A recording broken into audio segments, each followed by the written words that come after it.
Highway 90.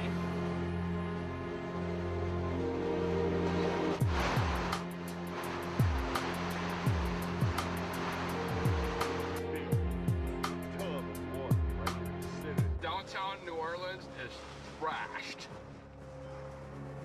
Ain't no sunshine when she's gone. It's not warm when she's away. Ain't no sunshine when she's gone, and she's always gone too long. Anytime she goes away. The city of New Orleans will never be the same. My unit, my reserve unit, was on the base realignment and closure list.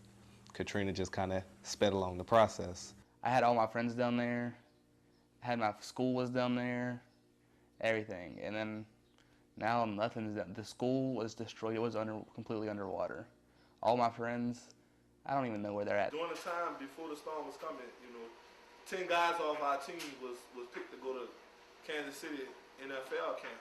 You see what I'm saying? And I was one of the guys, and it was like, if I would have did good, I don't think I would have been living in New Orleans. I probably would have been living in Kansas City. All you have to do is go to United after a snowstorm or getting to be a snowstorm and look at the lines that show up.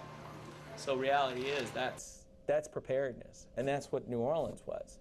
Nobody prepared. I was living in New Orleans, so about 5 minutes from New Orleans. I'd go and stay with my grandparents in Mississippi, which it was only about an hour from Biloxi, which is right on the coast. So we still got hit by everything, and we felt all the wind damage. We had all the trees down. Cars couldn't get out because of the trees down the roads. But during the eye of the storm, we were all out riding four-wheelers and walking around trying to see everything, what had happened so far.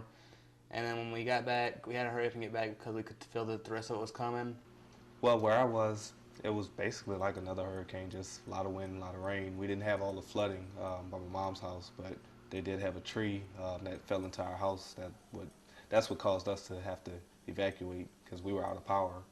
The rest of my neighborhood was out, but only for like 2 weeks or so. Oh, I was doing my own contract work. I was doing my own self-contracting.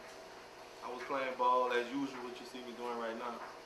And we was going to church, just living a normal life, having fun. Just living a normal life until we found out the storm was coming. On day zero, right after the hurricane hit, we were told to go and drop food and water at these shelters. A lot of them had not had any food in 24 hours, and work with the local emergency responders down there to make the best out of that situation. We realize that we're kind of the disaster church, that when there's a disaster, we're there to help, and we've got the manpower, the resources. So, you just begin thinking, what is the best thing to do? Should we go there? Should we go into Mississippi and Louisiana and Alabama and give care there, or what is the real need? We looked at community resources and try to see where we could really take care of people, and one of the things we did not want to do was use the Ligon Coliseum or the Kay Yeager facility to create those horrible mass communication shelters for people, because those didn't seem to be working well. I didn't see my house before I left, so when I came back up here, I was going to be completely surprised at what I was seeing on the news and everything. I had no idea what was going on. It was just, you couldn't imagine the number of people that were coming. And the bad thing about it was that there was a lack of communication. People were not being told what was happening. So what they saw was pretty much what they saw at the eyes level of their shelter. I was calling CNN and all that to try to reach my family. I couldn't find them number, but I kept looking at the news from New Orleans. They kept showing some people died and all that. I kept thinking in my mind, I just hope it ain't them. I went back down there, and then I saw my car was gone. Everything we had was gone. It was underwater. We had no clue what was happening. So we were trying to see what was going on, and it was horrible down there. Down in New Orleans, after all the sludge, fluids, the trash, the oil, everything mixing in with that water, and it starts to dry up, and people start walking on that dirty road and it gets up in the airborne, you're certainly going to be exposed to something like that. One murder a day, like what we were used to, and I mean, I know that sounds kind of extreme, but when you're from large cities, that's not that big of an issue. If that was happening in Wichita Falls, then of course it would be a problem. Man, we had like 7 murders a day out there. So, I mean, you don't know what can happen. You can be in a restaurant eating, and all of a sudden, pow, somebody gets shot. I couldn't go to my house. My aunt and uncle came and got me 2 days after the hurricane hit because I didn't want to stay there. My uncle was coming to bring water down there for everybody, water and gas to keep the generators going. But he asked if I wanted to come back with him because he knew I wasn't wanting to be there.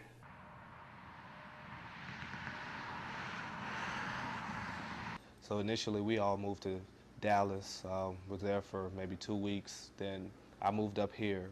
My brother, he stayed in Dallas to finish up school because he was a senior in high school at the time. So he finished up, and then my mom, she stayed for maybe 2 weeks or so, 2-3 weeks, and then went back and stayed with one of my aunts because her job actually called her to come back. I came up just this way. It was at the Companion Center on Southwest Parkway and everything. So she was here. All of them was here. Her family, everybody was here.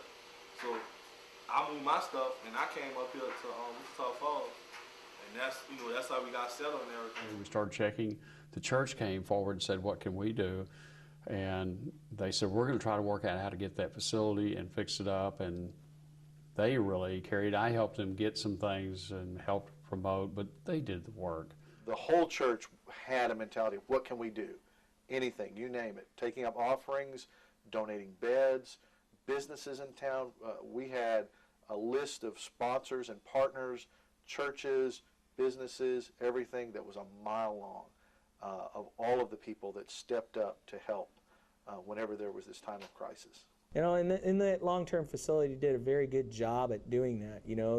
The school district here in Wichita Falls was involved in that.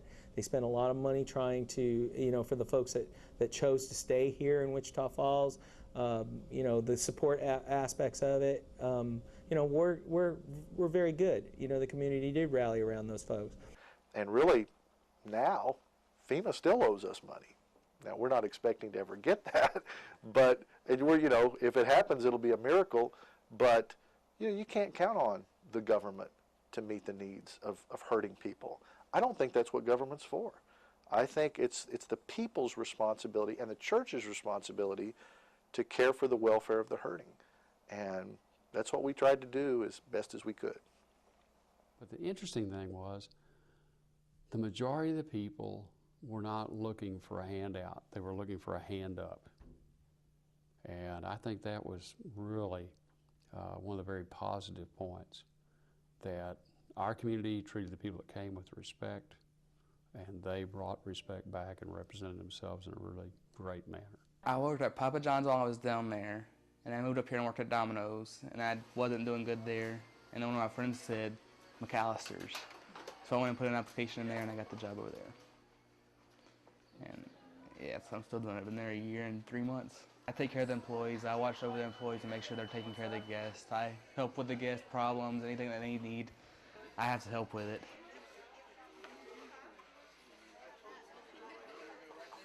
I actually went to Office Depot, and I had been there for maybe 4 or 5 months, before leaving to go back to New Orleans. To me, this a beginning, because I had way more than this. This a beginning, man. Because what I'm saying, like I say, I'm not used to getting paid every 2 weeks. I'm used to getting paid every week. I was out there in New Orleans. I was my own self contractor, man. Because when I met my wife, she didn't work. Because she didn't have to. She didn't work. She didn't work in 12 years, man. So I was taking care of all that. There's nothing down there for me. I'm so much better off here. I've realized there's nothing there that I want to go back to. Everything's gone. So why am I going to go back? It's a change. When you watch the news and the biggest stories or the fair or something like that, it's like, that actually, it's kind of comforting, which is a good thing sometimes. It's good. It's almost like this is a vacation spot. I mean, hate to say it like that, but it does feel that way. It's not like, oh, well, how many people got shot tonight? I actually say New Orleans is more of a comfort zone than Wichita Falls, strangely enough. We pray there never be another Katrina. But if there is one, I think the church will step up. I think the people of God will step up. I think that the businesses of this area, the churches of this area, we rally behind a cause. And when the cause is to heal hurts, I've seen the potential of what can be done, and it's amazing. My next step is right now is to keep my kids in school, to be honest with you. Keep them in school, keep them going, stuff like that. Finish my football career and everything. Hopefully try to get in the Canadian League or NFL League. And go back to school and everything. I want to be an architect. See, so there's all kind of things. You know? That's why I say out here you can take your time and do so much. And everything. It's not a rush thing for you. But right now, you know, I'm comfortable. I'm real comfortable right now. God doesn't close one door without opening another, and like I said, disasters, things happen the bad things happen for the good. And I really believe that sometimes destiny can be birthed from disaster. And sometimes it's the toughest things in our life that bring out the best things of who we are.